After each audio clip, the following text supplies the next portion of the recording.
the other one if we end a little early. That's fine. All right. Stokastic, here we go. It's your old pal EMac coming to you on a Saturday here with Matt Belman. We have NBA starting in 1 hour at 3:30. There's also an 8:30 game. There are a couple of MLB slates. Apparently, there's a really good MMA card. There is auto racing. There's a whole bunch of stuff going on today. You guys got to have the Stokastic tools if you want the goods. Definitely some ways to get in. We'll talk about that. Mr. Belman, how did you do last night? And did you have Shohei Ohtani? I had no Shohei. I broke even, though, basically. Lost a couple shekels. But for no Shohei, getting on some teams that I probably shouldn't have was a better night. Not a better night. It was I don't even know. It was a crazy night just because I don't even feel like Shohei was needed because Dominguez went for 50. I mean, there were some big scores put up. I played a little bit on the night slate. I had a lineup finish top 5 with Erod, who had -11. So, yeah, I mean, it had Gurriel, who had a grand slam. It didn't even have Shohei. It was a Yankee stack with Suarez and Dominguez. With Suarez and Gurriel. So it was just from the late slate. Yeah, it was just a crazy slate. Not like a great night for me, but fun night of baseball. Fun night for the Cavs, who had a big statement win. So happy they're back in that series. And we got 2 games today. First of which, Boston, who is in a similar position as Cleveland was last night. Yeah, this is an interesting situation here. So we're going to talk through it. Last night was really exciting with the late games. I did not see the end of the baseball or basketball because I'm old and tired, and I'm glad it's an 8:30 start tonight because I have a fighting chance of staying up for the whole thing. So it better be a good game. Come on, Coach Kerr, work some magic here to at least have a competitive game in our nightcap. But in our early game here, let me get over. I'm sharing the Stokastic Data Hub here. Let's take a look at teams. We've got we'll go with Boston first here, since they are the visitors, yet somehow they are down 2-0. This is a tough one. I joined Josh Engelman in wagering on Boston to take the series 4-2, 4-3, and then also to beat the Oklahoma City Thunder. Though, Thunder, they got a little work cut out for them after last night. We have question marks around Sam Hauser, doubtful, dealing with his issue. We know that Kristaps Porzingis has that randomly reoccurring intermittent long-term illness. He played 2 stints in the last game for just shy of 14 minutes. He crossed over from the first quarter to the second quarter and third quarter to the fourth quarter, which is smart because they get the built-in break there in between the quarters. So, that helped give Luke Cornett a few extra minutes. We also got to see Peyton Pritchard potentially get a few more as well with how the rotations played out. We have not seen mop-up duty. And not to bury the lead, but after going 15 of 60 from three-point range, the Celtics were 10 of 40. So they have made 25% of their 100 three-pointers in the first 2 games here. What are we doing with the C's? Yeah, so Boston is in, again, a predicament, however you want to put it, similar to Cleveland last night. I feel like they've outplayed the Knicks in this series, both games, and have gotten, not necessarily bad luck. They have not closed games. They have had bad 3-point variance. I still think they're clearly the better team in this series. Will they win the series? They're still the betting favorites, -125 on DraftKings. So certainly there's some people out there that have faith in them. And I'm one to say that I would not be betting on the Knicks in this spot. I think that their 2 wins were pretty fraudulent. The Celtics have been great on the road throughout this tenure, certainly this season.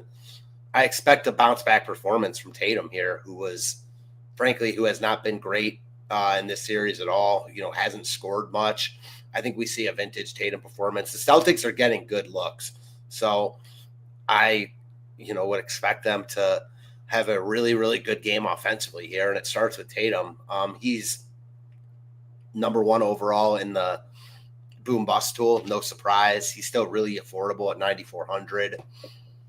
He's showing up. He's projected to be 60% owned. I'm getting him in like 90% of my lineup. So I think it starts and ends with Tatum for the Celtics. Do you see it the same? I do. And in fact, he actually, I'm assuming he stayed on the cover. That's what I submitted. He ended up being the cover boy on the free too many articles I wrote this morning. The free DFS building blocks article here. I'll drop that into the YouTube chat. It all starts with him in this game. And as you mentioned, the scoring just hasn't been there. He closed out the Orlando series with 36, 35, and 37 points. In this one, he has, 17 and 13 points in the 2 games. It wasn't very much. Now, is New York a good defense? Yes. So was Orlando. Different series, different everything. But to see someone fall off that much is a bit of a surprise here. So he also has shot 25% from 3 in this series, much like the rest of his team. That's going to need to change. He has barely shot 30% from the field overall. That's going to have to change. He's getting some rebounds, which is usually the one thing we always knock him for, is not necessarily being as assertive on the glass. Now, when you have Kristaps Porzingis and Al Horford and Jaylen Brown as your teammates, it's not it's not like you have to be a rebounder, but that's something he has always done at a little below average, a little below for a superstar type player average, but he's shored up that aspect of his fantasy portfolio here. So I think he's the key linchpin here. I haven't built out lineups, but he did come in as the most popular player on both DraftKings and FanDuel. We've done a few different ownership runs between 55 and 60% across the 2 sites. So he is really a strong decision point. If we start to look elsewhere, I don't know where else to go, which I think is why you're also ending up with so much of him in your lineups. And that I think is an okay thing to do. And if he was in the late game, we'd all be doing cartwheels because we had so much in the late game. We have to, divorce ourselves from the fact that the early and late game and all that stuff today, because for the first time in a few slates, the best play is in the early game. Yeah, undoubtedly, especially with Steph out. Like, it's just so easy to get to Tatum. I think you just play him and move on. It's what do you do with the guys after that? I think Derek White looks really, really good as like a complimentary piece. 6,600, very affordable. I mean, all these guys' prices are cheaper than we've seen all season. The playoffs are just, you don't have like the role players to pick, so it makes a lot of sense. You don't have like the 4K random value guys because there's a small slate, and obviously rotations are small, so it makes sense in that regard. But from an individual standpoint, guys are just cheap. So Derek White, making him a priority at 6,600 is not difficult. I mean, he projects for 35 fantasy points. It's a nice projection for that price tag, and I think he could definitely score more than that in this spot in a must-win game for Boston. Again, a Boston team that's getting open looks consistently. And I think sooner rather than later, they're going to start making those. Maybe it's not today, but I would bet on it that it is. Yeah. And earlier today, Tatum was actually one of the best players in the boom bust tool. He still has slightly positive leverage.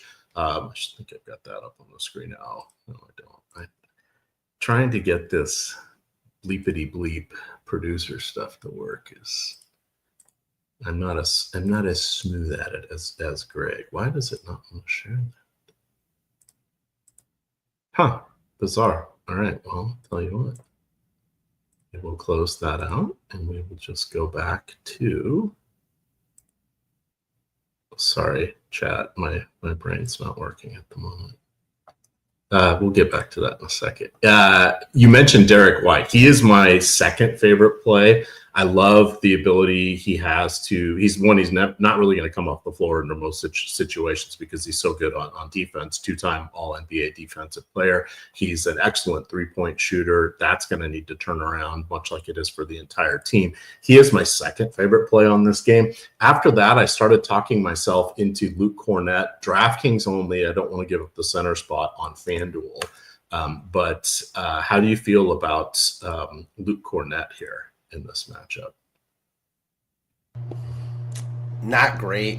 I think part of the reason why is because I like Trayce Jackson-Davis more. I don't love either of them, but Trayce Jackson-Davis is cheaper and projects better. So, I mean, there you have it. Like, again, I don't think either are like must. You don't need a spend down like that, but obviously I like Tatum. We talked about Derek White. There's some guys on the Knicks to like. I like Jimmy Butler a lot. Certainly, guys on the T-Wolves. So there's ways to spend salary where you'll need a cheap guy. And if I do, it's TJD over Cornett for me. Do you like Cornett more than Jackson Davis? No. Now, actually, let's talk about Jackson Davis for just a moment here. We don't know who's going to start or not. It's probably going to be him or Kuminga. I think Quentin Post, that experiment is done. Unfortunately, where Post was so good was working together with Podziemski and Curry in pick and roll and high screens. And without Curry, it's not the same because he's not getting nobody. The defense isn't sagging. And there's only one pick and roll partner, and that's Podziemski, and he wasn't getting his shots down. It was just messy. If we look at Kevon Looney, he's sort of redundant, right? He's not an offensive player. He's going to be there for rebounding, even though he could be guarding Gobert. Without Curry, the offense just melts for Golden State, which leads us to Trayce Jackson-Davis. And while I don't know who's going to start. Who knows? Kerr knows at this point too. But I think he and Kuminga both, are a little more interesting than Cornett, but I think the field's going to feel that way as well, which is why in building out my 50 lineups, I expect to have somewhere between 10 and 15% Cornett. I get that. For some differentiation. Yeah, I mean, it's not like they project all that differently, and there are certainly worlds where Cornett outscores Trayce Jackson-Davis, which might be all you need there. So yeah, I get it in like 150 type settings. Makes sense. The minute access is better for the Golden State guys. The uncertainty's off the charts for those other guys, but that upside is as well. And it's like, all right, as we're prospecting for DFS cold, we're going to be more intrigued in those guys, but. Did we think that Denver was going to win last night? Did we think New York was going to go up 2-0? Did we think, Indy was going to go up 2-0? There's a reason they play the games. There's variance. There's, actual on-court play, etc. This is where it's fun. Why we get a new puzzle every day here. Jrue Holiday looking pretty solid, gets involved a little more on offense in this matchup because he mostly has Jalen Brunson going against him. So that helps open things up for him because they really can't put Brunson on anyone else unless Peyton Pritchard ends up being out there, because everything else for Brunson is going to be even worse than it is against, what people were saying in the first series, that it broken down dusty old Jrue Holiday. It's like, the Holiday's perfect for the playoffs. Excellent defense still, just enough offense. And the Celtics, much like the Thunder and the Cavaliers, they were so good this season they didn't have to really push a lot of their guys, and that Jrue Holiday definitely one of them there. So he's kind of interesting. I saw someone asking, what they need to get Pritchard in there more. He's a defensive liability in this one that makes it tough. He has a baseline of about 20 minutes and then another 4 to 6 in attainable upside, depending on how close the game is. We haven't seen a lopsided game. He's likely going to be out there for that, either via a win or a loss, just because that's this kind of his role. But if it's close, he doesn't necessarily end up being with the closing lineup because he can't. He's the weak link in the defense there, especially if Porzingis is not available and or playing at his maximum capability. So the Porzingis issue actually lightly impacts Pritchard at an entirely different position, right? So that's kind of interesting. But I think Pritchard is okay, but he's not the guy that we liked during the regular season. Anything else? I guess we didn't really break down Jaylen Brown, but anything else here for Boston that you'd like to cover? Yeah, we didn't talk about Jaylen Brown, who's also cheap. I mean, I like a lot of Boston here, so I got no issues with, anyone on Boston. I'm over the field on Tatum and White. I'm under the field on Brown. That's why I didn't really call him out. But 7,100 is so cheap for him. I think he's a more than fine play. Yeah, I have a feeling I'll get more of him on FanDuel. Small forward shooting guard eligible, 7,400. He and Derek White are the two guys I really like on FanDuel as well. All right, let's talk about the home team, the Knicks. Jalen Brunson, heart and soul of the team. Tough matchup with them. They can just put plus defenders on him at every stretch.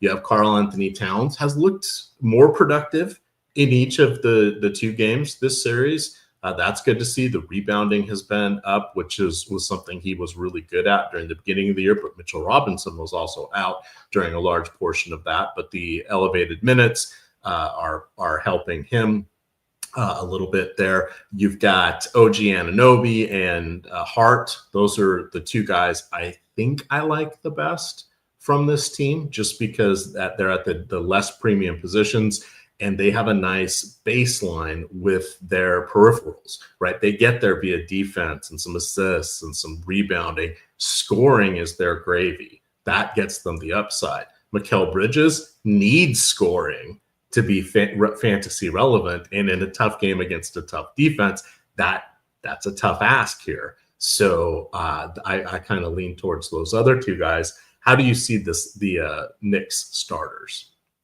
Yeah, I'm in agreement with you. And I do think on these shorter slates, certainly, especially in the playoffs, you kind of do have to dive a little bit deeper in the box and think about game theory type stuff and how games might play out. Certainly, if you're playing 150 and just running the sims, less of that. But if you're only playing one or two lineups, I think more of that. So I personally think Boston is in control of this game, like throughout. That doesn't mean Knicks won't get there, and I've been wrong before, but I am less likely to load up my lineups on like the high price Knicks. That said, my favorite of them is the same guy you mentioned, Josh Hart. Just a really nice tag, 6,500. He looks similar to me as Derek White. White's going to get there more with his scoring. Hart's going to get there more with everything else, but very similar plays, very similar projections, similar ownership. I'm getting to them about the same. I like both those guys a lot. And then Jalen Brunson. I mean, coming back home now, he's also way too cheap. You said it best at the beginning, like the best plays on this slate come from this first game. I know that some people might be hesitant to just load up on the early game, but man, it looks really, really good from a DFS perspective. I'm totally with you there. All right. When we look at the reserves for the Knicks, really not many because they don't see the courts. So all we're really looking at are Mitchell Robinson, and he should play, let's see, I don't have his minutes projections up here. He's going to play around 22 to 24 minutes. Miles McBride is probably going to play about 11 or so minutes. And then Cam Payne may or may not get on the court. If there's blowout run, if something happens with Brunson, then yes, he will. Otherwise, they kind of lean towards McBride in the playoffs. So it's really tough to get excited about any of those guys because they need something unfortunate to occur with one of the starting five for them to really have a path into anything interesting. And that just makes it really tough. I forget somebody on the show said that they have a 6.5 man rotation, which is pretty accurate. Anything else from this first game here? Not really. I mean, I think we'd be remiss to not mention like Towns is almost like the Jaylen Brown of the Knicks, but like these guys' tags are so cheap, it's hard not to at least like them. Yeah, I feel like you could do a lot worse than game stacking this first game. The problem is, I think a lot of people are going to do that because there's a lot more certainty with this game. We often see that anyways in DFS when we don't have lineups out for the later stuff. It just gets less owned. It's easy to play pieces from this first game, but quite honestly, I won't be surprised at all if like the optimal lineup tonight, if the Knicks can keep this game close. I'll throw that caveat out there. It has like 6 pieces from this game. If the Knicks don't keep this close, that won't be the case, and I think that is certainly in play. But there's just really, really desirable price tags on both teams in this game. I'm with you in what you said at the beginning. All righty, let's take a look here. What do we have to talk about? Oh, well, let's see. Let me get the OddsShopper offer here. So Portfolio EV has, no wonder I'm on the wrong screen here. Let's get back over to that. Put up Portfolio EV. So reminder, we do have a 7-day free trial there for Portfolio EV. Nice way to get in on one of the best tools that we have here under the Stokastic umbrella. This is the top-down betting model that we use to pit all of the other books against each other to help the stronger, more favorable lines appear. This works for the social sites, the NoVig, the ProfitX, the regular bettors, the Pick'em sites, etc. But if you have not already used a 3-day free trial, you are able to do so via that promotion. And then we also have, in conjunction with that, we have our link join promo still going on. So if you guys claim an offer or join through any of our links for any of these operators, we have a dozen on here now. Not only do you get the bonus offer that they're giving you for signing up, but you also have the ability to get 30 days of any Stokastic single sims package. So definitely check that out, because that is the best way to stretch your bankroll, which is always key as we look here at DFS as things get tougher. Oh, I wasn't sharing the screen. Too bad. Just for that, I'm putting it back. There we go. Again, Greg is very good at this. Me trying to do this is hard. I need a third monitor so I can see everything that I'm doing. All right, let's head into game number 2 here. Talk about the Milwaukee side first, and then we'll get into our crystal ball. We'll get that out. The Minnesota side. Thank you. I was coming up with a fun analogy. You say we'll get our crystal ball out. We'll light some incense. We'll try to read the tea leaves. We'll see if we have any gypsy fortune telling within our skill sets, Matt. But start with the Timberwolves first here, because they need to take care of business and just move on. Yeah, I almost feel like losing game 1 could potentially be the best thing that happened to them, because they clearly came out with their, on fire in game 2 and just dominated that game. And really, they should dominate this series with Steph Curry out. Even with Curry in, I mean, Minnesota is clearly the better team here. With Curry out, like, this should not be a close series. Minnesota needs to take care of business all these games Curry is out. They need to put their foot down and just take care of business. As I said, in Golden State might be a little bit tougher, but I expect more what we saw in game 2 out of the T-Wolves than what we saw in game 3. Ant has not had the greatest start to the series. He was really good last game, but left for a while, injured. Not sure how big of an impact that's going to play here. But, I mean, Minnesota looks good here. I think Ant himself, he's more expensive than Tatum and doesn't look as good as Tatum. So I'm not going to say that he's my favorite play on the slate, because he's not, but he's an elite spend-up option. I don't care how you slice it. There are only so many of them on this slate, and he is certainly capable of being the highest scorer of any player overall. So with guys like that, I'm certainly going to be interested. I'm currently getting under the field on him, but I don't really love that, because I think he's got massive upside here. In Golden State, I feel kind of similar about how I do with the Knicks Boston, and that Minnesota just comes on the road and takes care of business. But I do give a little more credit to Golden State here, coming back home with Jimmy Butler now. So I think this game could potentially be competitive. Minnesota should take care of business. From a DFS perspective, obviously it starts and ends with Ant, but I think the guy that, because of his price, that is going to be the most popular is Nas Reed, and that makes sense. He's just way too cheap. Nice filler option if you're playing a lot of that first game. He's just, again, way too inexpensive at 4,700 here.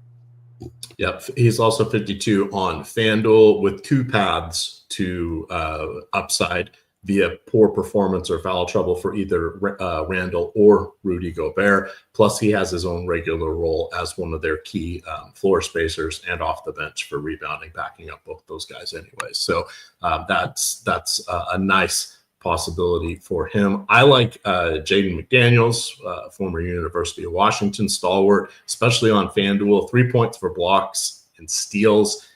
There are probably going to be more available without Curry handling the ball and everything getting downgraded or players sort of playing out of their main primary positions. So I think he is rather interesting. 5,900 on FanDuel. He is 57 on DraftKings. Just a very steady player and someone who I like. He's also seen his scoring responsibilities increase. Now that's important because Mike Conley has, he's looking like he's 37. He is the starting point guard and he's going to play about 20 minutes. Dante DiVincenzo has had just kind of a lost season here. How come nobody says revenge or remember me for Dante DiVincenzo? Come on, Matt. He played one season for the Warriors.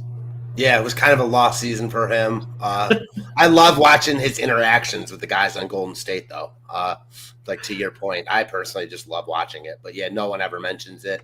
Probably because it was just a lost year for him there. Yeah. Again, Golden State as a whole in that one. But I think McDaniels has a few paths similar to Nas Reed to get more upside. So that's really what we're kind of trying to find here today.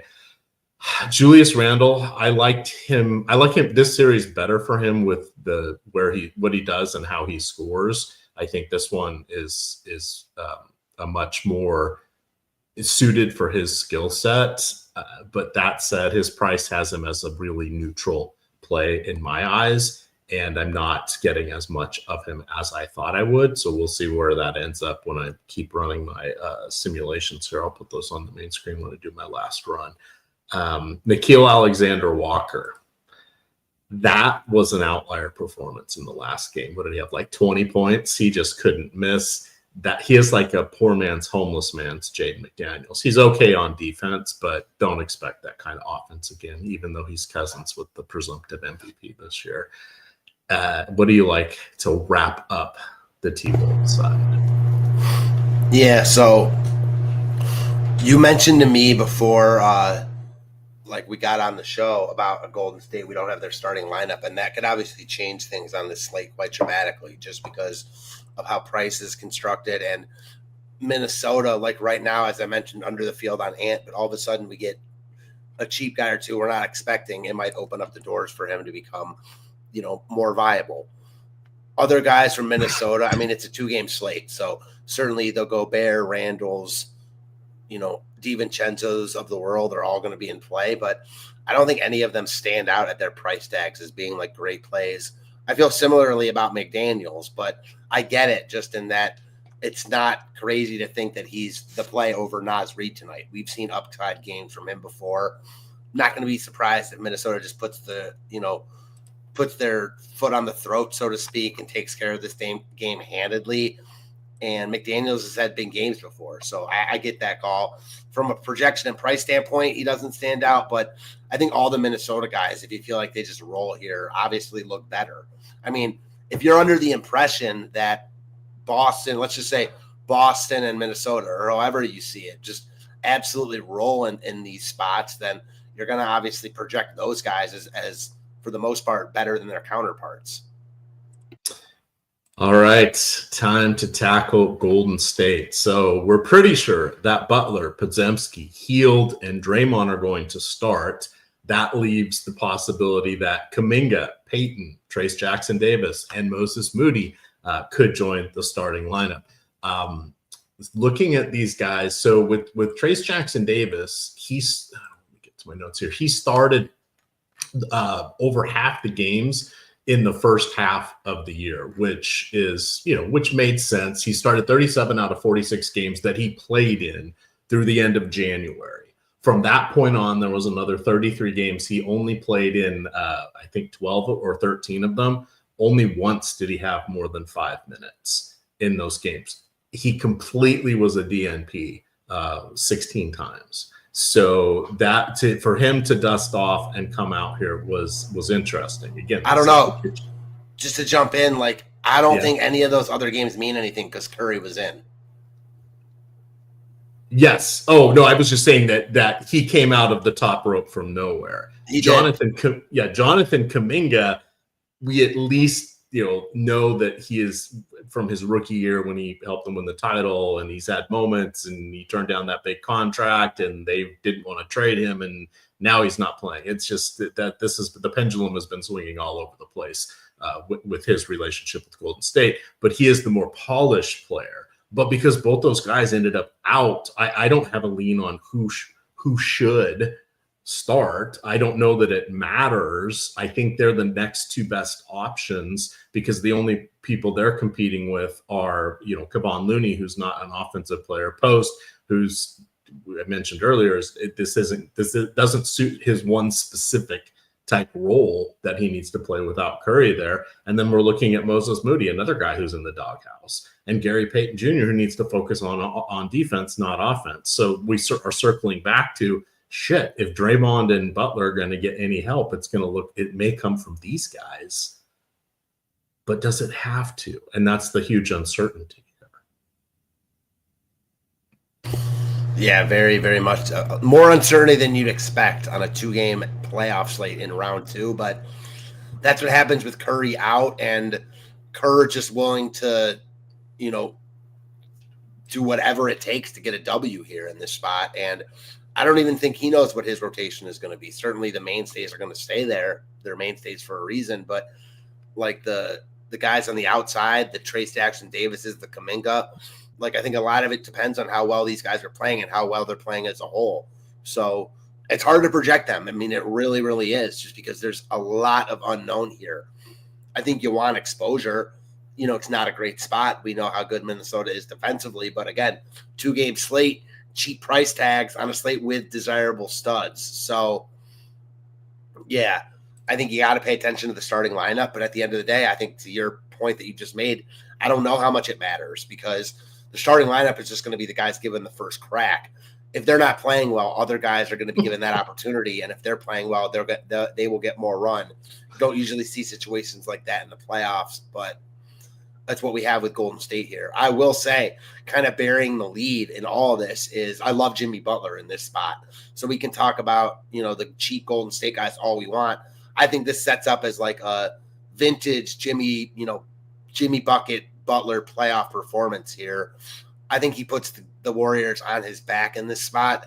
I don't necessarily know if it's going to be enough to win, but it might be. I mean, I've seen crazier. I don't think it's insane to think at all that he's the best player on the floor tonight, even with Ant in this series, who's obviously a better player overall right now. I still think that Butler has that in him for one game. And if he does, it's going to be today. So I love Butler in this spot. Me personally, like, if I'm playing one lineup here, I'm playing Butler. All right, that's a good call out. So I'm going to drop this link in the chat. This is the free starting lineups page here for Stokastic. As the lineups come in, they do get confirmed. So these are all projected at this point. You can see that the projections team puts in notes here. So what they put in here is they said Steph Curry remains out tonight. We are anticipating Jonathan Kuminga to get the start, with Trace Jackson Davis potentially seeing decent minutes off the bench, considering how well he played in the last game. However, this is Steve Kerr, and rotations seem to change game to game, even minute to minute. This is a projected lineup. So that's conventional wisdom. As much as we want to go that route, it looks like Kuminga would probably be in the starting lineup, but at this point, who knows? And again, things are going to change. Post lasted 3.3 minutes or whatever it was in the opener. I think we're going to see all 14 guys again.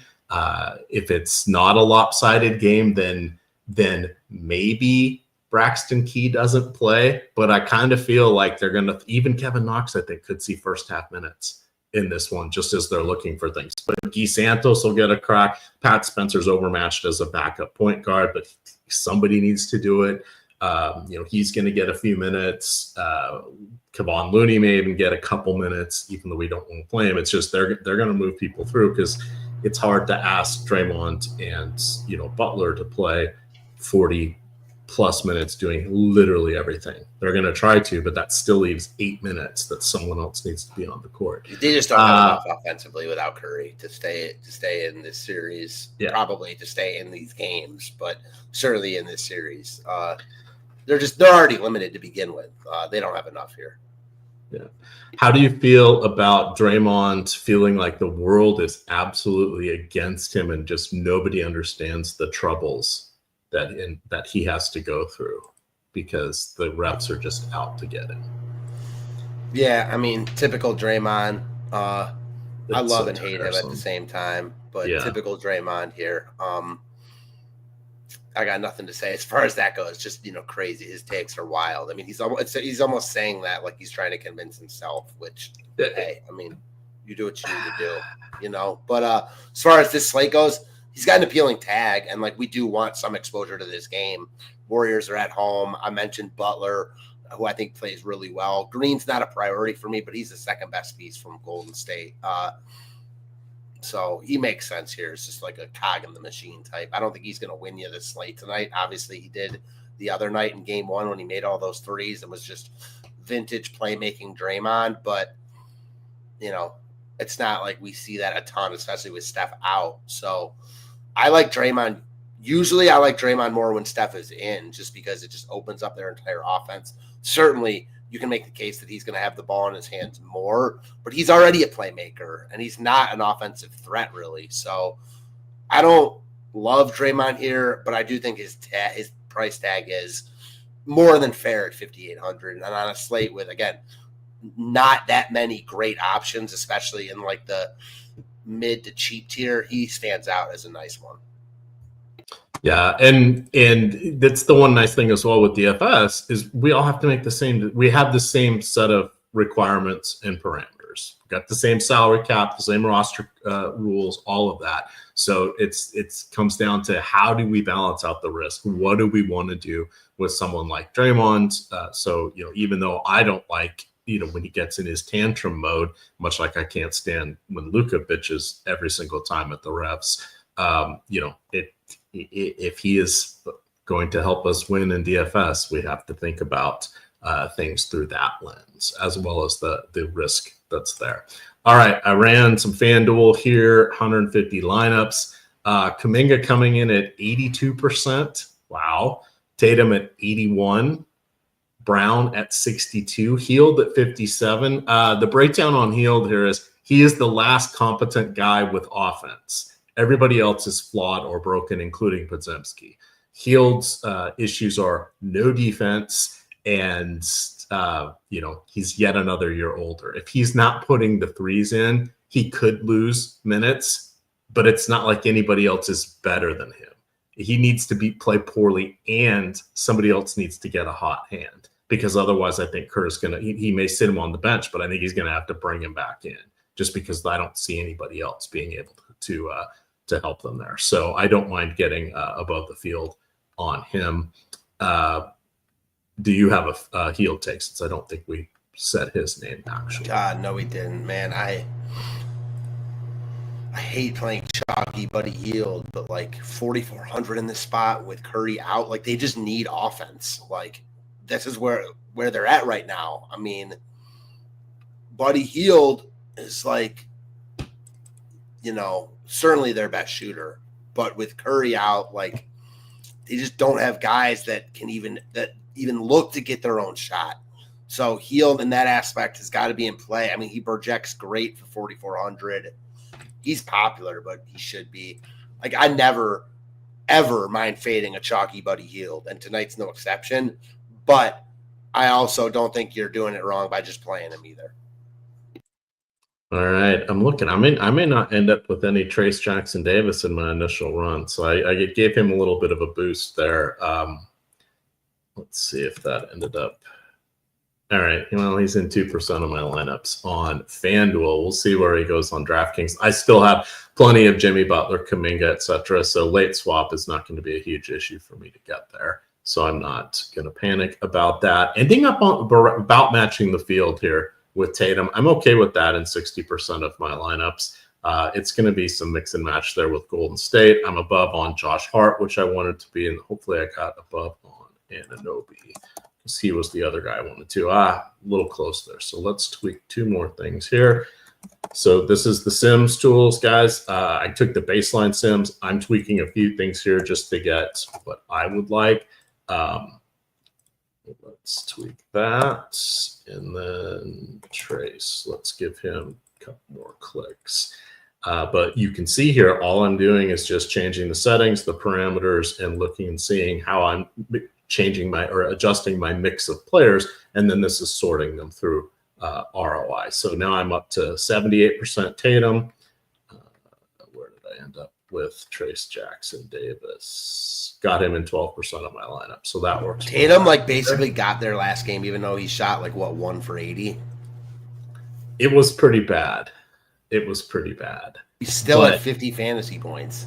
Yeah, it's coming down to the rebounds. He's picking up the peripherals. He's an excellent complete player, and that's why he got to be the cover boy here. I picked him today over Butler and Anthony Edwards.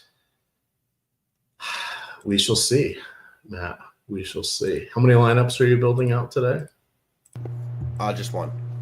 Just one. All right, let's run some DraftKings here. So for those of you that have not seen The Sims from the jump, I'm going to talk through it real quick here. We go to the contest generator. This creates our field. So you want this to be about as close to the actual fields that you're playing in. So we can set this to 5,000. If you're in the larger contest, if you're in some of the smaller ones, you can drop it down to 2,000. I'm going to go with 2,000 because I'm only playing out 50 lineups. So I don't need things to be super duper crazy at this point. So let's generate the lineups here. While I'm doing that, I'm going to go prepare my upload file since I did not do that before the show.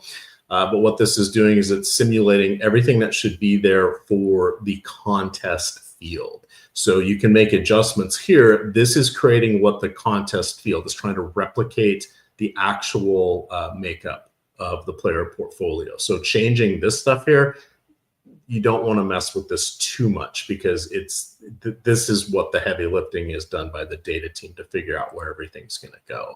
Then it goes through and simulates in the lineups 10,000 or the play-by-play simulation 10,000 times or so. And that will then create a snapshot of the teams that are in the pool. From there, when you're looking at how much do I want of a certain player? Do I want to boost the ROI, which is like boosting the points for a player? That's where you can make your own selections and maneuver things around. Because what it's doing is allowing you to make an assessment on what your player mix needs to be. So here I'm going to just take 50 because that's all I'm going to build out here. Whereas on FanDuel, I did 150. But you can see, is this getting me to what I want on my different things? And for me, a little bit. Do I want Karl Anthony Towns 46%? Nah, not really. I'd rather have him 30. So I can do a hard cap there. And that means I won't get any lineups that after the 30% just won't show up when I favorite them. Or I could come in with this and I can move player ROIs. Oops, not what I wanted to do. Back over here. Go to ROI boost. And like I said, let's see like with Trace Jackson Davis. So he's not coming in a lot. I'm boosting this. All this is doing is taking the Trace Jackson Davis lineups and pushing them with a higher ROI. So if it's still not a great lineup or it's not the player mix you want, you're not creating new lineups. So he's only in 8% of the overarching pool. So if I wanted more, I made 2,000. I could go collect, do the math, 80 whatever, or 160 lineups, I guess, that I could get that have him in it. And I could get 100%, right? Because I could just pick 50 of those lineups. But remember, this is all proportional. It's all baskets of risk and player makeup. but you want to play around with this a little bit before you are entering into tournaments, because sometimes you can have unintended consequences, which is why I play different lineup numbers of lineups on the different sites, because I don't like the way I do things. I think makes it worse on DraftKings if I build more than 50 lineups. FanDuel, I'm fine letting the tools do more of the heavy lifting on that, but DraftKings, I tend to get in the weeds. Okay. So that's why I do that. Do you have a question there, man? No, I didn't have a question. I was just thinking. For me, I feel like just in how this slate breaks down,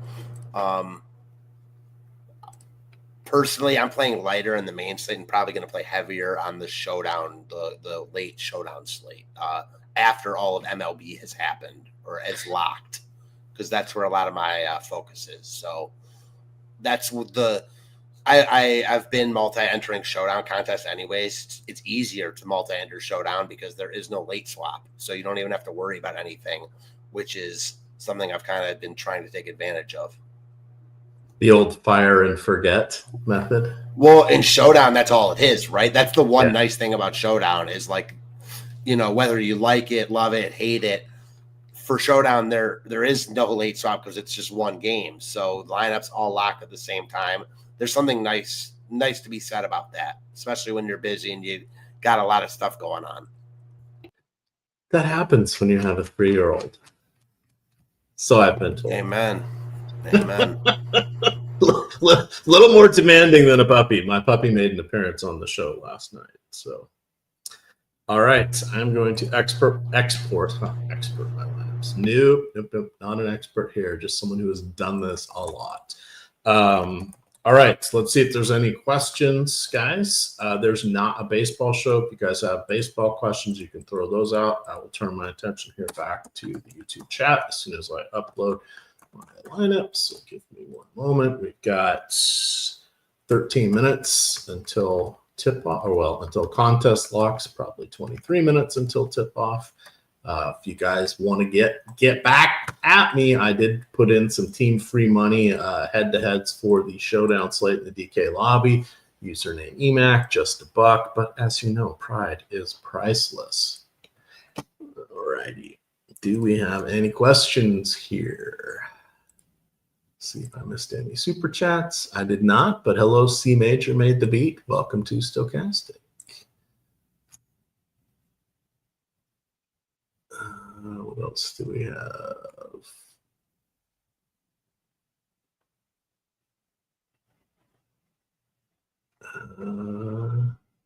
No questions. All right. Well, there you go. McBride or Pritchard? Definitely Pritchard.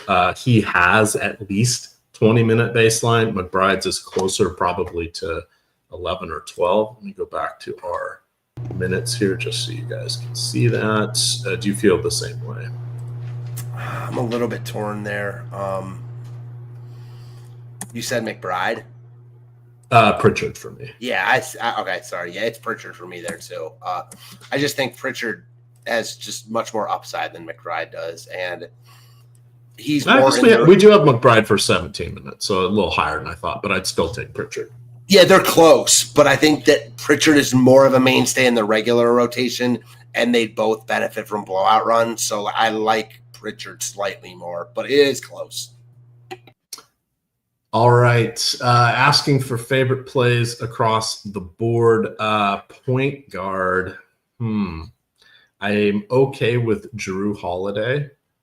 I don't have super strong takes on point guard today. Shooting guard, or do you have a point guard that you prefer? I like Derek White. Okay. I was going to use him at shooting guard, but no, yeah. I mean, again, it's kind of slim pickings. Just because of that, I'll say, we didn't really talk about him, but Podziemski looks really good at both also. Okay. And I'm seeing Derek White does not have shooting guard eligibility on DraftKings. Oh, has it changed? God, it's been they took away, yeah, because they took away power forward eligibility for Towns on DraftKings, or probably on FanDuel as well. All right, so Derek White, then I agree, is that. Buddy Hield is my most represented player. Anthony Edwards would be someone I'd push for at shooting guard. I think you're going to be similar on that one. Yeah, you know what? I'm gonna flip it back. I'm gonna say Derek White point guard and Podziemski shooting guard. Okay. Tatum is hands down the small forward or power forward. I like Josh Hart and OG Anunoby filling in after that. Yeah, same. It's Tatum and Buddy Hield, and then I like Hart a lot, but probably more so a power forward. All right, and then center. Probably. Well, even though I like Hart at power forward, Kuminga is the power forward. Okay, that's fair. See a question. Can I play Trace Jackson Davis and Kuminga together? Yes, I believe you can. Even if they don't share the court together, they could. And there, I doubt there'll be 1-for-1 replacements, but they could each get in the low 20s minutes, which for their salaries and the opportunity is worthwhile. Yeah, they're cheap. Is the point. Who are my favorite pitchers for the early slate? I think a lot of people are going to be on Carlos Rodon. Tough matchup for him in West Sacramento going against the Athletics. I like AJ Smith-Shawver. He has kind of stepped things up this year. He's still on the young side, so he has a decent trajectory in front of him for additional improvement, but he was the guy I liked. I think those are really the two more intriguing pitchers, and then everybody else is neutral or below average, which makes for a fun 4-game slate because all of the offenses are in play, including Oakland against Rodon and who's Shawver playing at Pittsburgh against Atlanta. Yeah, I mean, I don't think you're crazy to think Shawver, but he's not very good in my opinion. I mean, his underlines aren't great, and I know he's coming off that amazing start against the Reds where he walked a bunch, didn't allow any hits till late, but I think Pittsburgh's in play against him because he will be popular. Mm-hmm. I do think that he and Rodon look like the best on paper. After that, you can poke a lot of holes in all these guys. And speaking of holes, look at the Pirates lineup. There's a lot of holes. Yeah, I get it. Listen, I get it. I mean, he could get there. They're more similar to the White Sox and Rockies than anyone else on this slate. So I think that's your case for him. Makes sense. Rodon, awful pitching weather. So great hitting weather there. Makes you think twice about him. I like JP Sears countering Rodon there as like a leverage play that's not getting a lot of love as the Yankees are getting a lot of love, but certainly comes with a lot of risk. I think Taj Bradley would probably be the next guy that I would lean towards, but pitching on this slate is ugly. Yeah, Taj Bradley has like 6 strikeouts in his last 3 starts or so, total or something weak like that. You're like, how is that possible? He looked like a strikeout guy. I don't know what's going on. Nuke of the night. Do you have an NBA nuke? I think it's got to be Kuminga or Trace Davis Jackson or Trace Jackson Davis. It's tough because like no one low owned, but I will say the guy that I'm getting that's coming up relative to the field most for me outside of Kuminga is Podziemski. So okay, I like him a lot. Really cheap tag. I like role players. Generally speaking, more at home, always, certainly in the playoffs, even if that hasn't necessarily played out to date in all these series with some road teams winning more than expected. I still think that reigns true more than not. So 5,100 for Podziemski, don't love the plays in the late game aside from Butler on the Warriors side. So Podziemski, I'm going to say, is a good play. And I will say, like, looking at this slate from a 30,000-foot view, because of how cheap DraftKings price guys, there are a lot of good plays on this slate. It makes the mixing and matching more fun. Because, like, you could totally make the case for looking at guys like, obviously, Kuminga, but like Trace Jackson Davis, and then loading up on, like, Butler and Ant and Tatum. Or you could make the case for, like, not doing that and going with guys like Derek White and Josh Hart and Podziemski, and there's a lot of different ways to skin the cat on this slate, I think. All right. Self-made asking Corbin Burns versus the Dodgers. I don't want to take anybody versus the Dodgers. Burns has gotten his results. That's the main slate anyways. Yeah, and that's we don't have a show for that one today. And if you guys want MLB shows, like I've said before on these shows, support at Stokastic.com or address to Greg Ehrenberg. And I'd love to do baseball shows, so would Matt, but we need to know people are going to watch them on Saturdays when we're going against NBA. So you guys have all the power in your hands to have us do more MLB shows. Matt has voiced. I think we would rather talk MLB personally. I mean, knowing you, but fine talking hoops. Also, it's a nice change of pace for us over the weekend because I feel like mostly what we're talking now is MLB. Yeah. Oh, and then we've got the doldrums for 3 straight months. Careful what you wish for, Matt, because it's going to be nonstop MLB soon enough. Yeah, I mean, no sweat off my back there. I love MLB. Yes. All right. What do we got? 5 minutes to go. See if there's any more questions. Who do we like in curling? The Swedish women's team? Is that, or is that the Swedish bikini team? Let's see. What else do we have? Oh, Fat Chewbacca says he's going for his 3rd Hall of Fame appearance. He had a nice little run there using the Sims. He has been converted over. Telling you guys, it is the way to go. Also, the Stokastic Hall of Fame. You can get in if you finish top 3 in any contest for 2nd or 3rd, not like a 50-way tie for 1st and Showdown, but for 2nd or 3rd, any contest with at least 5,000 players. Take a screenshot showing your Stokastic avatar. Send that to Stokastic HOF on Twitter and email support at Stokastic.com, and you will get 30 days of the single Sims sport of your choice. You can also get in on our link join here.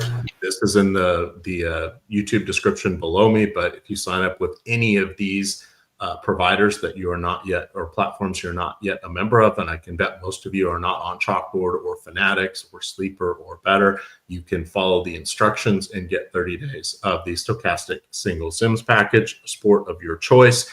You also can stack these. So if you sign up for 3 of them, you can get 3 months of baseball. You sign up for 3, you can get the last month of NBA, 2 months of baseball, however you'd like to play it out. But check those out.